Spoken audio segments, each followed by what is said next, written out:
प्रश्न अभ्यास। क्वेश्चन 1। घायल होने के बाद भी बाज ने यह कहा, मुझे कोई शिकायत नहीं है। विचार प्रकट कीजिए। घायल होने के बाद भी बाज ने यह कहा कि मुझे कोई शिकायत नहीं है। उसने ऐसा इसलिए कहा क्योंकि वह किसी भी कीमत पर समझौतावादी जीवन शैली पसंद नहीं करता था। वह अपने अधिकारों के लिए लड़ने में विश्वास रखता था। उसने अपनी जिंदगी को भरपूर भोगा। वह असीम आकाश में भी बढ़कर उड़ान भर चुका था। जब तक उसके शरीर में ताकत रही, तब तक ऐसा कोई सुख नहीं बचा जिसे उसने ना भोगा हो। वह अपने जीवन से पूर्णतः संतुष्ट। क्वेश्चन 2। बाज जिंदगी भर आकाश में ही उड़ता रहा, फिर घायल होने के बाद भी वह उड़ना क्यों चाहता था? बाज जिंदगी भर आकाश में उड़ता रहा। उसने आकाश की असीम ऊंचाइयों को अपने पंखों से नापा। बाज साहसी था।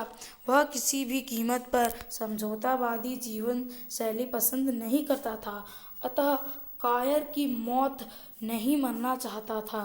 वह अंतिम क्षण तक जीवन की आवश्यकताओं के लिए संघर्ष करना चाहता था। क्वेश्चन 3। सांप उड़ने की इच्छा को मूर्खतापूर्ण मानता था, फिर उसने उड़ने की कोशिश क्यों की?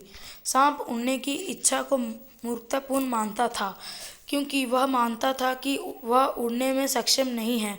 पर जब उसने बाज के मन में आकाश में उड़ने के लिए तड़प देखी, तब सांप के मन में भी उत्सुकता जागी कि आकाश का मुक्त जीवन कैसा होता है।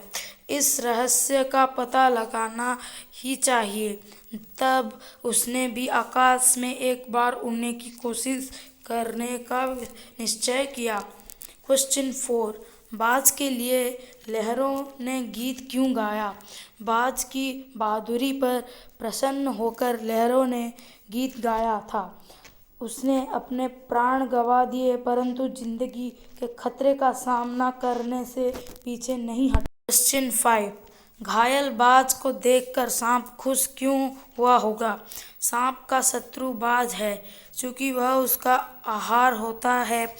घायल बाज उसे किसी प्रकार का आघात नहीं पहुंचा सकता था, इसलिए घायल बाज को देखकर सांप के लिए खुश होना स्वाभाविक था।